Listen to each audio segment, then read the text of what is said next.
تفتان سے ہمارے bureau chief سلیم ساسولی بلوچ کی رپورٹ کے مطابق اسسٹنٹ کمشنر تفتان نعیم قاسم شاہوانی نے ریکوڈیک مائننگ پروجیکٹ کا تفصیلی دورہ کیا۔ دورے کے دوران انہوں نے ریکوڈیک مائننگ کمپنی کی head of sustainability Ashley Price, community engagement lead Noor Khan Mengal اور قبائلی معتبرین سردار منجور احمد محمدانی، سردار منیر احمد محمدانی سمیت دیگر عمائدین سے ملاقات کی۔ ملاقات میں ریکوڈیک پروجیکٹ سے متعلق جاری سرگرمیوں، مقامی آبادی کے مسائل، سماجی ترقی، روزگار کے مواقع اور مستقبل کے منصوبوں پر تفصیلی تبادلہ خیال کیا گیا۔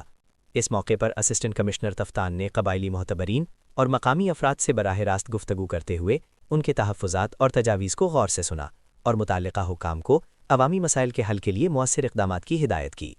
ملاقات کے بعد اسسٹنٹ کمشنر تفتان نعیم قاسم شاہوانی کو ریکوڈیک مائننگ کارپوریشن کی مختلف سائٹس کا دورہ کرایا گیا، جہاں انہوں نے پروجیکٹ میں جاری کام، حفاظتی اقدامات اور مجموعی انتظامات کا جائزہ لیا۔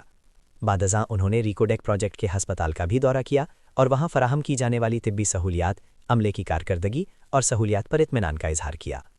اسسٹنٹ کمشنر تفتان نعیم قاسم شاہوانی نے اس موقع پر کہا کہ ریکوڈیک پروجیکٹ علاقے کی معاشی ترقی میں اہم کردار ادا کر رہا ہے اور ضلع انتظامیہ مقامی آبادی کے مفادات کے تحفظ، شفافیت اور سماجی ترقی کو یقینی بنانے کے لیے ہر ممکن تعاون جاری رکھے گی۔